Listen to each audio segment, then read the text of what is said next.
The signal had been running for 11 days. It came through the Galactic Accord's emergency frequency, a long broken cry from somewhere deep inside the Cassian Rift, that ugly stretch of space where magnetic storms chewed through sensor arrays like rust through old iron. The signal carried a name, the Sorrow of Stars, a Velthari colony ship, 460 people aboard, life support at 14%, hull integrity failing. The message looped every 6 hours, the same words, the same numbers, the same coordinates that no rescue fleet had moved toward yet. The Accord's 5 founding species had all heard it, every one of them. The Theron Directorate ran the numbers first. And their analysts sat in their silver-walled chambers and built probability models with the kind of calm precision that had made them the most admired scientists in the known galaxy. The Cassian Rift was a death corridor, electromagnetic shear that could tear navigation systems sideways, debris clouds that moved in patterns no mapping algorithm had ever fully cracked. Mission loss probability, 91.3%. The Theron Council reviewed the figure, voted formally, and declined. They filed the paperwork the same afternoon. Clean, correct, logical. The Saravi Collective did not decline. They deliberated. They formed an ethics committee, then a subcommittee, then requested that the subcommittee produce a report before any action was authorized. 3 days passed.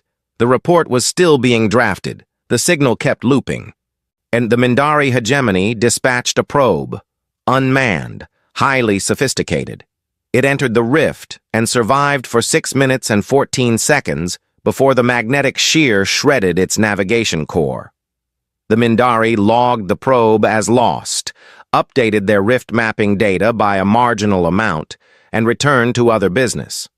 The probe's last transmission was a stream of raw sensor data nobody had time to parse. The Olanthi went quiet, not an official refusal, not a statement, just silence, which in Olanthi diplomatic culture carried its own kind of answer. Day 4, the human frigate CSS Calliope picked up the signal. It was not a warship. It was not a rescue vessel by any formal classification. It was a mid-range resupply frigate, the kind of ship that spent most of its life moving food canisters and replacement parts between stations.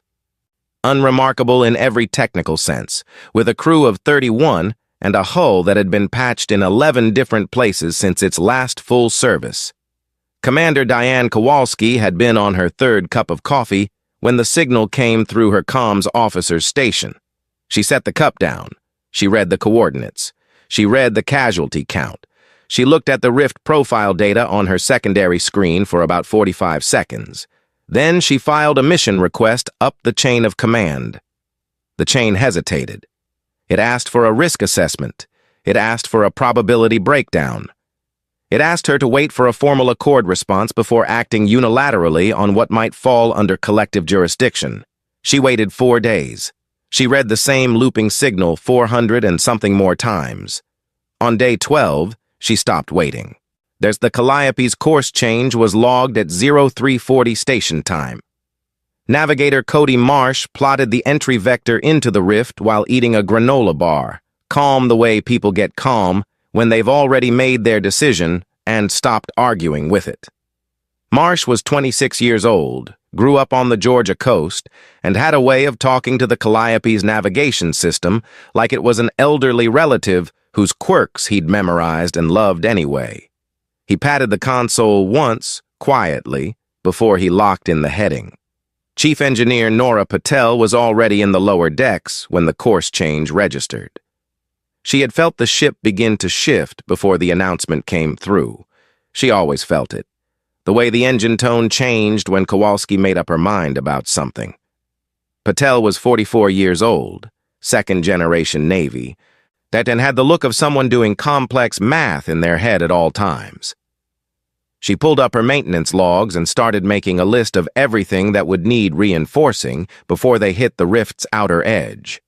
The list was long. She started at the top. On the Accord's diplomatic observation station, a Theran official named Quell Saris watched the Calliope's trajectory appear on the shared navigation grid. He had been stationed here as an observer for 2 years. He had developed what he believed was a solid understanding of human behavior during that time. He stared at the trajectory line for a long moment, then turned to the human liaison seated across from him, a tired-looking man named Pete Greer, who was on his second plate of whatever passed for dinner in the station cafeteria. What are they expecting to find in there?" Quell Saris asked. Pete Greer looked up from his food. He thought about it for maybe half a second. "Survivors," he said. Quell Saris waited for the rest of the answer. There was no rest of the answer. Greer went back to eating. The Theran official turned back to the screen. The trajectory line was still there. One small ship heading into a corridor that his own civilization's fleet had declined to enter. He opened a new document and began writing notes, because Quell Saris was the kind of person who wrote things down when he did not understand them, on the theory that writing might eventually produce understanding. He wrote, "They appear to have run the same probability calculations we did. They reached the same number. They moved anyway." He stared at the sentence, and he did not know what to do with it. He left it there and kept writing. The Calliope crossed the rift boundary at 0712. The signal was still looping, 11 days, 9 hours, 42 minutes since the Sorrow of Stars first sent it. Kowalski stood at the front of the bridge and watched the electromagnetic readings climb on every screen around her. The rift didn't look like much from the outside, a darker patch of space, a slight visual shimmer where the magnetic fields bent light at the edges. It looked almost peaceful if you didn't know what was inside it. She knew what was inside it. Her hands were steady. Her jaw was tight. She had not slept more than 4 hours the night before, which was not unusual for her before a difficult entry. And she had already moved past the part of her brain that kept trying to remind her what 91.3% looked like as a number. That number lived in one room. She had walked into a different room. The door was closed. "Marsh," she said. "Ready," he said. He hadn't looked up. "Patel." Her voice came through the comm. "Already on it." Kowalski nodded once at nothing in particular. She looked at the shimmer at the edge of the rift. Somewhere inside that magnetic dark, 460 people had been waiting for 11 days. They had sent the same message over and over into the silence, not knowing if anyone was coming, maybe starting to believe that no one would. They were wrong about that. The Calliope moved forward. Quell Saris, still at his desk on the observation station. I watched the trajectory dot enter the rift boundary and disappear from the grid. The rift's electromagnetic interference swallowed the signal almost immediately. The dot was just gone. He sat with that for a moment. Then he wrote, "I do not know what they are." It was the first time he had written that sentence. It would not be the last. The Cassian Rift was not a place with rules. Everything else in space had rules. Gravity followed equations. Radiation moved in predictable waves. Even asteroid fields had patterns if you were patient enough to find them. The rift had none of that. It had magnetic shear that hit the ship sideways without warning, like a giant hand deciding to slap something it found annoying. It had debris clouds that drifted in directions no existing model had ever accurately predicted. It had old Accord mapping data that was worse than useless. Data that pointed the Calliope toward corridors that no longer existed, toward gaps that had closed months or years ago, toward clear paths that were actually walls of spinning metal. Cody Marsh threw the mapping data out in the first 20 minutes. He navigated by feel, by math he was doing in real time, and by numbers he wrote on his forearm in black marker because the navigation screens had started flickering in and out from the electromagnetic interference. His handwriting got smaller and tighter as the hours passed, cramming more calculations into the available space on his skin. He didn't complain about this. He didn't say much at all. He just worked. And when one set of numbers stopped making sense because the rift shifted again, he crossed them out and wrote new ones beside them. The Calliope lost its primary sensor array 40 minutes in. Nora Patel felt it go before the alarm sounded. A specific vibration in the hull that she recognized the way someone recognizes the sound of their own front door sticking. She was already moving down the maintenance corridor when the alert light came on. The sensor array housing had taken a magnetic surge that burned through 3 relay junctions simultaneously. Clean replacement was not an option. She pulled the junction panels open, looked at what she had to work with, and started improvising with the tools and spare parts she carried in the vest she wore over her uniform. A vest with so many pockets that new crew members sometimes assumed it was standard equipment and asked where to get one. And she rerouted the sensor feed through a secondary system that had not been touched since the Calliope's last dry dock 18 months ago. She used 2 zip ties, a piece of heat-resistant tape, and a soldering iron she kept in her left boot for reasons she had never fully explained to anyone. The secondary system came online at about 60% capacity. 60% in the Cassian Rift felt like a miracle. She keyed her comm. "Sensors back." "Mostly." Kowalski's voice came back. "Define mostly." "We can see far enough to not die, for now." "Good enough."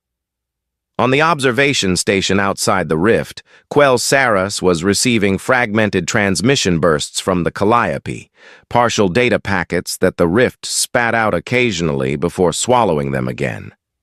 The data was incomplete, but he had enough to understand what was happening inside, in broad strokes. He added more sentences to his document. He was now on page 4. He noted that the humans were afraid. This was not a conclusion he drew from data alone.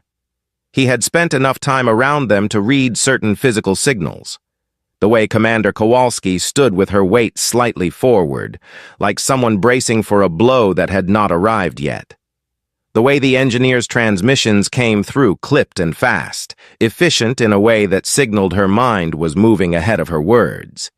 The way even the fragments of navigation chatter from Marsh had a particular tightness to them, a controlled quality that was not the same as calm. They knew the odds, and they understood the danger as clearly as the Theron analysts who had calculated 91.3% from the safety of their chambers. They were not stopping. Quell Saras wrote, "Fear, in Theron philosophy, is a correct signal to cease action. In humans, it appears to function differently. I am not certain it functions as a signal at all. It may be a fuel." He read the sentence back. He left it in. Inside the rift, time moved strangely. Not literally. The clocks ran fine, but the quality of time changed, the way it does when every minute carries more weight than usual. The crew rotated in 2-hour shifts, not because protocol required it, but because Kowalski had made a quiet decision early on that exhaustion was the enemy she could actually control. She could not control the rift, so she could control whether her people had enough left in them to keep thinking. She sat with Marsh through 2 consecutive shifts. She did not navigate. That was his. She watched. She kept a second set of eyes on the screens and called out things she noticed before he did. And he adjusted, and they worked together in the specific silence of 2 people who have figured out how to be useful to each other without a lot of conversation. At some point during the 3rd hour, she realized he was singing. It was quiet, almost under his breath. An old country song, something with a slow tempo that had no business being the soundtrack to threading a debris corridor 20 meters wide. She didn't recognize the song. She didn't ask about it. The rest of the bridge crew didn't ask either. The singing just existed in the background of everything. He unhurried, steady, and nobody said a word, because whatever it was doing for his concentration, it was working. The rift narrowed. There was a section. The Accord mapping data called it a transit corridor, which was the kind of label that assumed it still looked like a corridor. where the debris had compacted over the years into something closer to a wall with gaps. The gaps were real but irregular. Some were wide enough for the calliope with room to spare. Some were wide enough for the calliope if Marsh was exact to within 4 meters. One of them, the one that sat in the direct line to the thermal reading they were chasing, was wide enough if he was exact to within 2. He was exact to within 2. The ship moved through it without the hull touching anything. The clearance on the port side was close enough that a camera on that side of the ship captured a clean visual of a piece of old Velthari hull plating drifting past. Debris from some earlier accident, years old, still tumbling slowly in the rift's magnetic grip. And then the thermal imaging, running at 60% through Patel's repaired system, caught something. A ghost glow. Faint, partially masked by the debris field around it. But there, a heat signature that had the specific shape of a ship's engine core running on emergency power. The Sorrow of Stars. Still there. Still holding together, barely.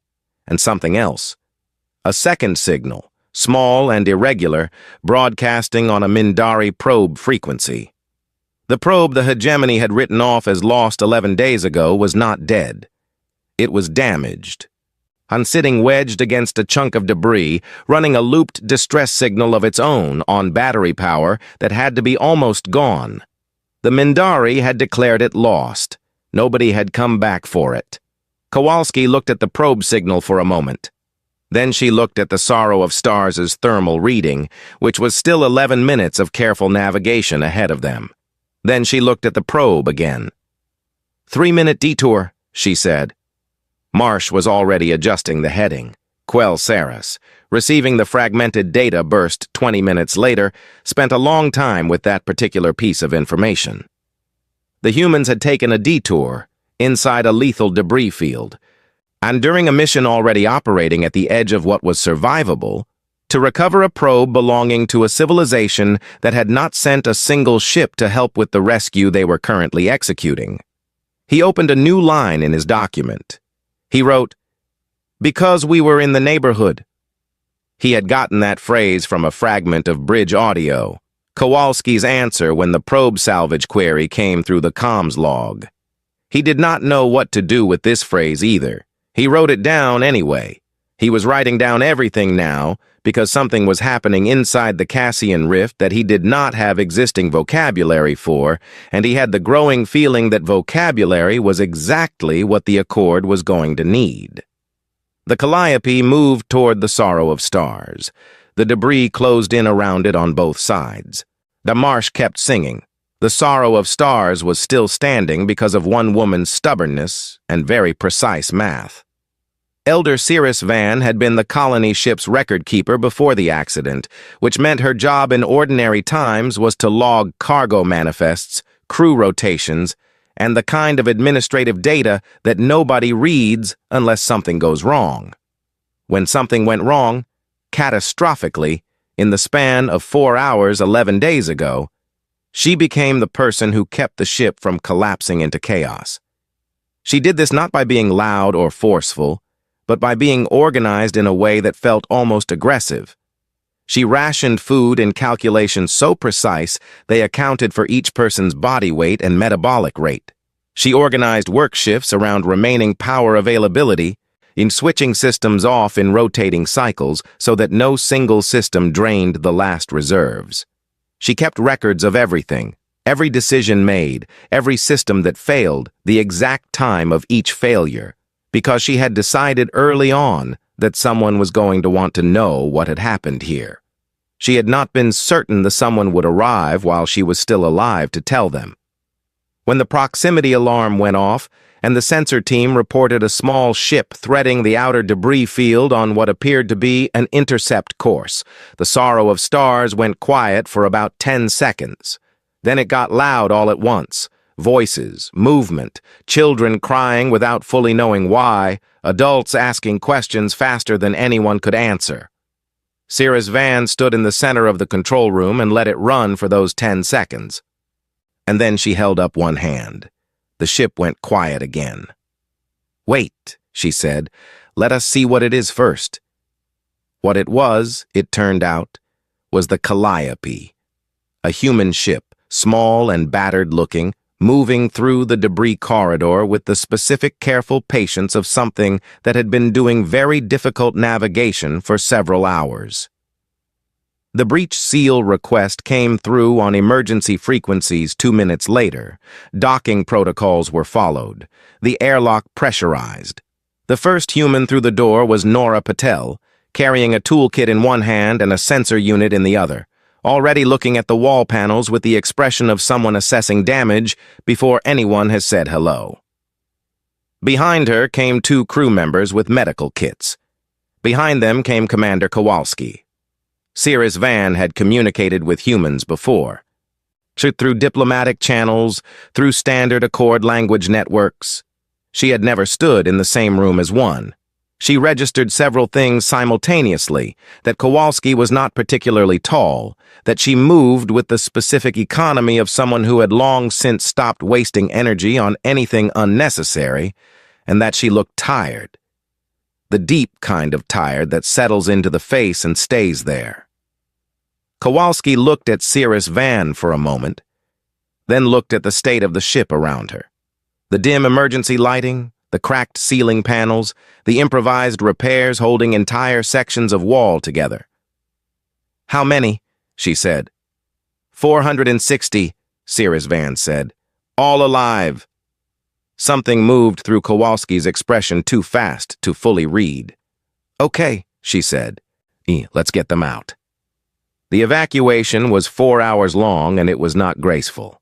The Calliope was certified for a crew of 31. It was about to carry 490. Kowalski had done the math before entry. She had planned for it.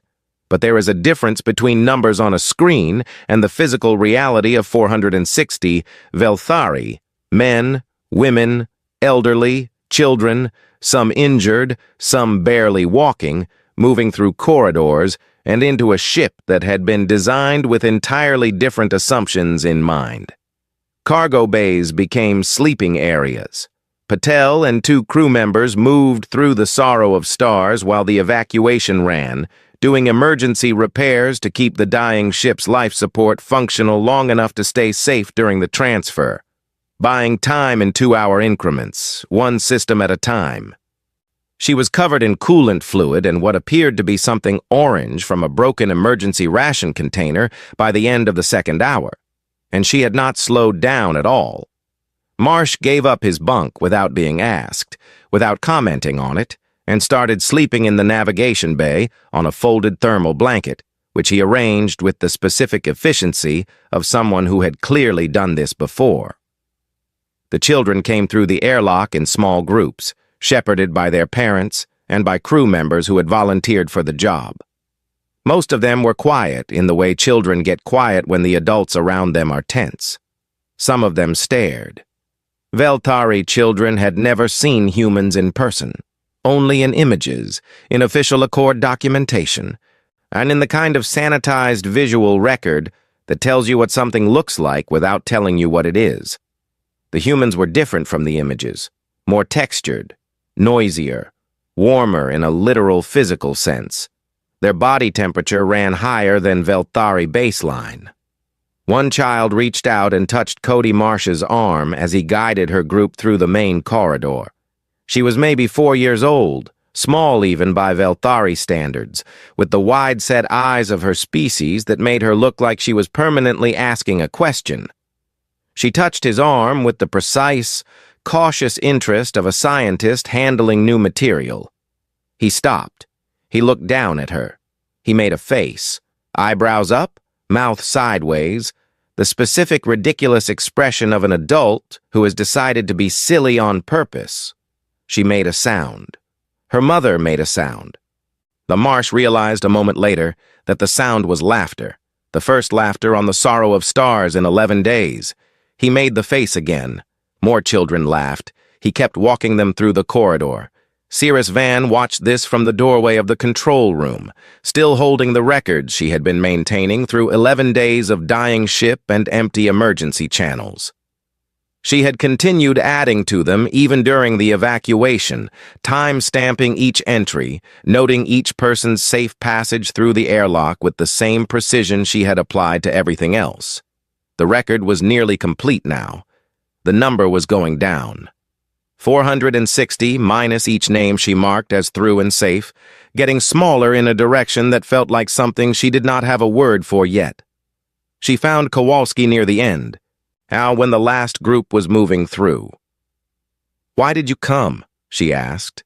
Her standard was slow, careful, the words chosen with the deliberateness of someone speaking in a second language. Kowalski was quiet for a moment, not dismissive, actually thinking about it, the way someone thinks about a question they have not been asked before in quite that way. "Because you asked," she said. Cirrus Van turned that over. In Velthari logic, need was not sufficient cause for action. You assessed your resources, your risk, your probability of success, and then you decided whether action was rational. If the numbers said no, you did not act. If the number said the mission was 91.3% likely to kill you, you did not act. This was not cruelty. It was mathematics. What Kowalski had said did not fit into that framework anywhere that Cirrus Van could find. She wrote it down anyway. At the bottom of her records, below the final name, below the timestamp of the last person through the airlock, she wrote it in Velthari and then tried to write it in Standard and found that it did not translate cleanly. The concept it pointed toward, the idea that asking was itself enough, that need was its own answer, existed in no Velthari linguistic structure she could locate. She would have to build one. The last person through the airlock was Cirrus Van herself. She carried her records in a physical storage unit held against her chest because she did not trust the backup copies. Kowalski was at the airlock door, and they looked at each other for a moment in the specific way two people look at each other when words are insufficient, and both of them know it. Then the airlock closed. Then the Calliope turned for the exit of the rift, carrying 490 souls, running on repairs held together by zip ties and tape and a soldering iron from an engineer's boot, and the ship that was never a rescue vessel began the long, careful work of becoming exactly that. The dot came back. At 1847 station time, the Calliope's transponder signal reappeared on the Accord navigation grid. A small blinking point emerging from the electromagnetic dark of the Cassian Rift's outer boundary, like something that had been told it was not supposed to exist and had come back anyway. The sensor team on the observation station logged it in silence. And then someone said something in Theron. Then someone else said something in Saravai. Then the diplomatic channels lit up all at once, 17 different frequencies, and the observation station became a very noisy place for a few minutes. Quell Sarah sat at his desk and looked at the dot and did not say anything. He had been awake for most of the past 2 days, adding to his document in the stretches between data fragments, trying to build a framework for what he was seeing in real time. He had 31 pages now.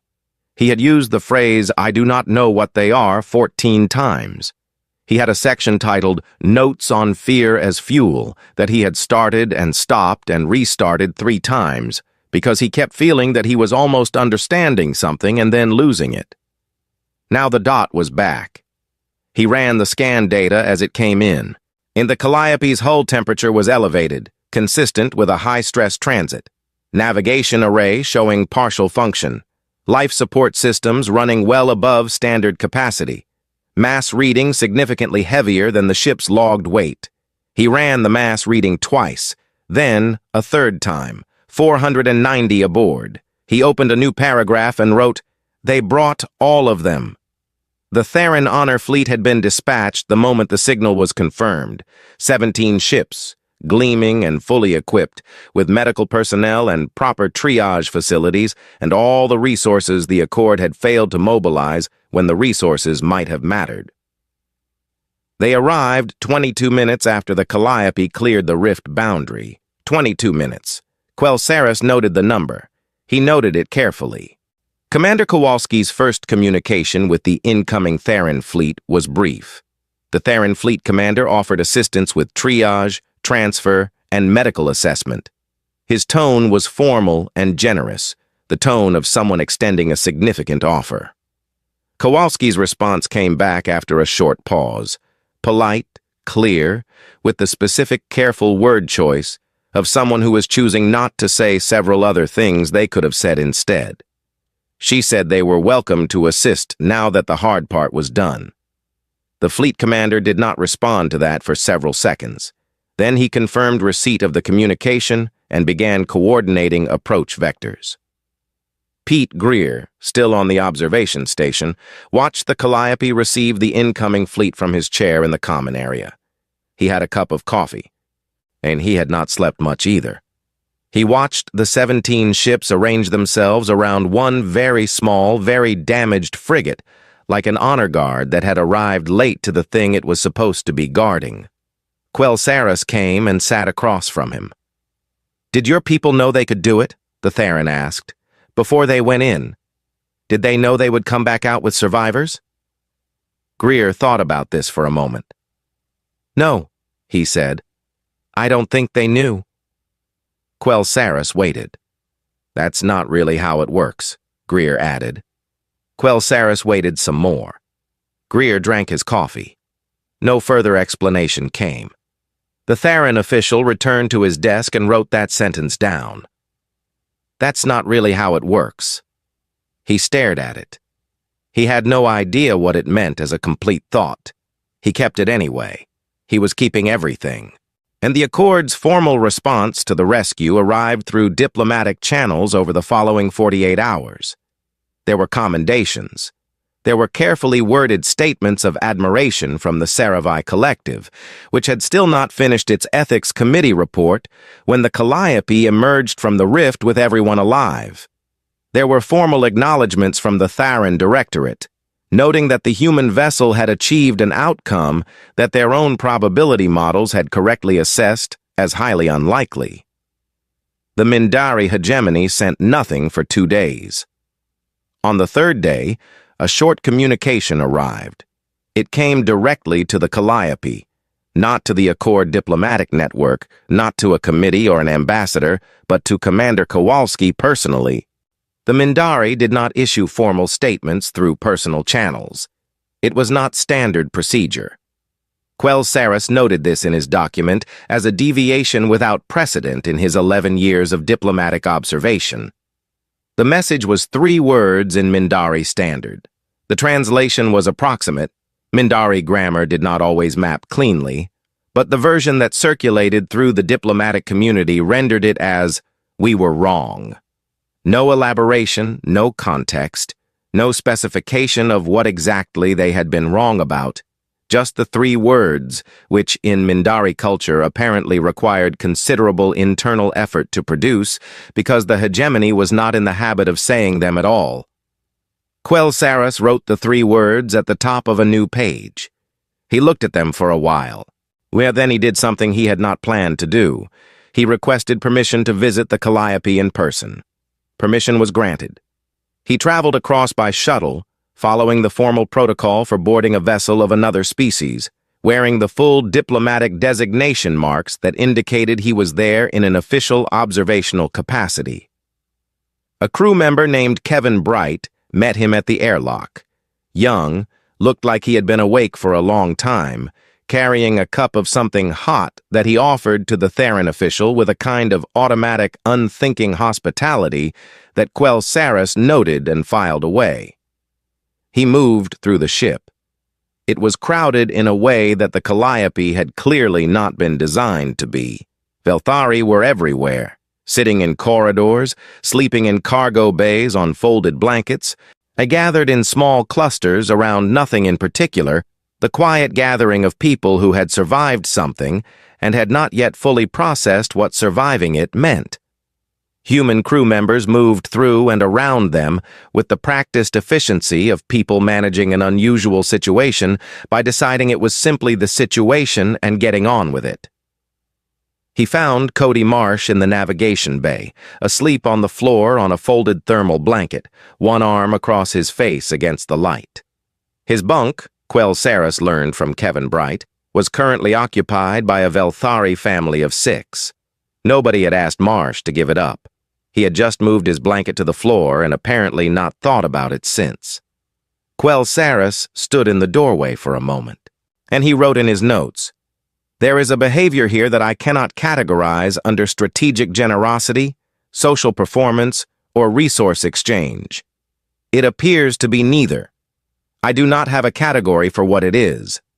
The document was 47 pages now. He presented it to the Accord Council 3 weeks later, standing at the center of the council chamber in front of representatives from all 5 founding species and the human delegation, who sat in the back row and looked slightly uncomfortable with all the attention. He had titled the document, "The Irrational Calculus of Human Response," which was the most honest title he could find, because irrational was the only technically accurate word for decision-making that consistently ignored the numbers and consistently produced outcomes the numbers said were impossible. And he read them the passage about fear as fuel. He read them the passage about the probe salvage, because we were in the neighborhood. He read them, at the end, the 3 words from the Mindari. The council chamber was quiet for a while after that. The kind of quiet that happens when a room full of intelligent beings is trying to rebuild something in their thinking. In the back row, Pete Greer drank his coffee. 6 months after the Calliope came out of the rift, the Galactic Accord changed its rules. The change was small. If you read through the full Emergency Response Protocol, which was a very long document that most people never read in full, it was barely a paragraph in the middle of Section 7. The old clause had allowed any member civilization to formally decline a distress call if their assessed mission loss probability exceeded a threshold they considered unacceptable. The threshold had been set at 70%. In practical terms, this meant that the more dangerous the rescue, the more correct it was to walk away. The math said so. The protocol said the math was right. The new paragraph removed that clause entirely. There was debate before the vote. There is always debate. Several Theron Council members argued reasonably that removing the clause could not change physics. Dangerous missions would still kill ships, and no wording in any protocol document made anyone harder to kill. They were not wrong about this. The debate went on for several sessions. In the end, the vote passed. The clause was removed, and nobody named it at the official session. Informally, in diplomatic circles and academy hallways and the kind of conversations that happen over meals in the weeks after a significant vote, people called it the Kowalski Amendment. The name spread the way informal names spread. Nobody decided it. It just became the thing people said. By the time it reached Kowalski herself, it had already been the Kowalski Amendment for about 3 weeks. She sent back the commemorative plaque that the Velthari Council had commissioned and shipped to her current posting. The note she included was handwritten, polite, and specific. She said the crew had already received something better. She did not say what. The plaque commission asked the Accord liaison to inquire further. The Accord liaison asked Pete Greer, who asked Kowalski directly. She thought about it for a moment in the way she thought about things she hadn't been asked before in quite that way. "They laughed," she said finally. "The kids on the Sorrow of Stars. Marsh made a face and they laughed. And that was the first time in 11 days. That's what we got. That's the thing." Greer passed this back through the chain. Nobody knew exactly what to do with it. Quelsaris, when he heard it, added it to the document. It was 63 pages now. The ceremony on Velth happened on the 6-month anniversary. The Velthari homeworld had been rebuilt over a generation, slowly, carefully, with the specific patience of people who had learned from disaster what was actually worth building back. The ceremony hall was large and full of light. And outside the windows, the city moved with the ordinary rhythm of 460 people who had come home, and their families who had spent 11 days not knowing, and a community that had quietly rearranged itself around their return, the way a living thing grows back around a wound. Cirrus Van stood at the front with her records in her hands. She had maintained them through everything. Through the rift, through the transfer, through the months of settlement and reconstruction, adding to them as things developed, keeping the timeline intact. She was a record keeper by training and by nature. The records were what she had. She read the names. All 460 of them in the order she had written them down, yet in the precise tone of someone who understood that each name was not a symbol but a specific person with a specific face who had been alive and scared and then had been moved, one at a time, through an airlock by people who had come from far away and had not asked whether coming was rational. The hall was quiet the entire time she read. When she reached the end of the names, she read the timestamps. The time the first system failed, the time the life support dropped to 14%, the time the Calliope's docking seal locked. Then she read the time the last person crossed the airlock. Then she read the word she had invented. She said it first in Velthari, which she spoke with the ease of a person using their first language for something it was made for. Then she tried to explain what it meant in Standard, which took longer, because Standard did not have it. She said that she had been looking for an existing word and had not found one anywhere in the Accord's shared linguistic database. She said the concept it pointed toward was the kind of help that doesn't ask whether to help first. The hall was still quiet. Several linguists who had been consulted in the weeks before the ceremony had proposed different standard approximations. Most of them were too long. Some were accurate, but cold. One of them, an academic from the Saravai Collective who had spent the previous month studying the word and its cultural construction, had submitted a proposal that was simply human. He noted in his submission that this was not a definition, but a reference. That calling something human, in the context of the ceremony and the story it was anchoring, would carry the meaning without requiring explanation. That meaning built from event was sometimes stronger than meaning built from definition. The Accord Linguistic Committee had not formally adopted his proposal. But it circulated anyway, the way the Kowalski Amendment had circulated, and within a few months, it had settled into the specific informal usage the way words do when they fit something that needed fitting. The Calliope was decommissioned that same month. Standard procedure. Too many compromised systems, the hull stress from the Rift transit logged in the engineering assessment as beyond cost-effective repair. The decommissioned paperwork was filed and processed, and the ship was scheduled for recycling in the normal course of things. Nora Patel submitted a request for the data core. No one asked why. The data core was not a valuable piece of equipment. It was logging hardware that kept records of the ship's systems. Engine data, navigation history, maintenance logs, standard archive material. Nobody thought to question the request. They cleared it and had the core shipped to her new posting. It sat on her desk. She did not display it dramatically. She did not mount it on a wall or put a label on it.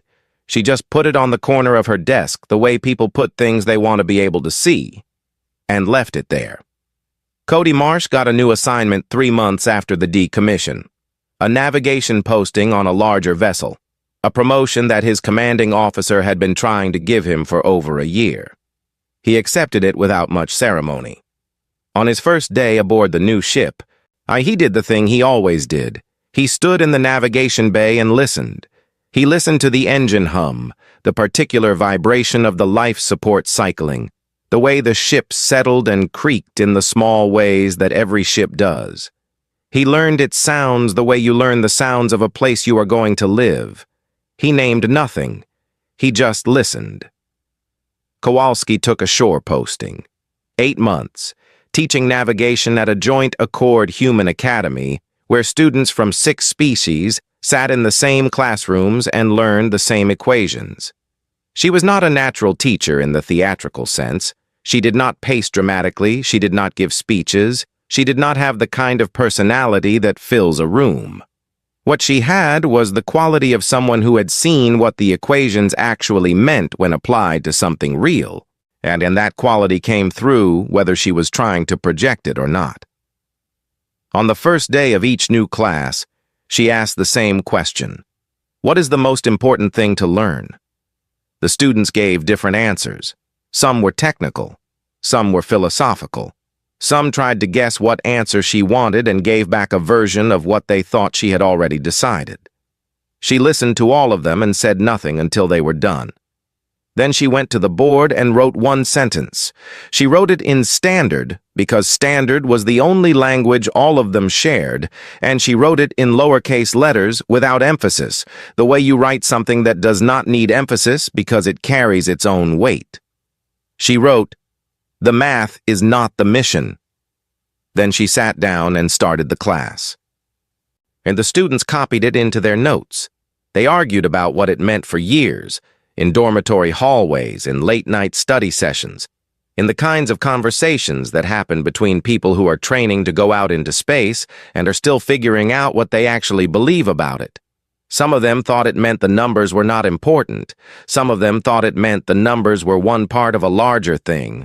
Some of them thought it was specifically about the rift, about the calliope, about what 91.3% had and had not predicted. Most of them kept it. Long after the class ended, long after the academy, in postings across the Accord's known space, on ships of 6 different species and a dozen more, they kept it. Written in notebooks, saved in personal logs, I scratched into the corner of navigation consoles when nobody was looking. Not because they were sure what it meant, because they had the feeling, which was stronger than certainty, that it meant something true.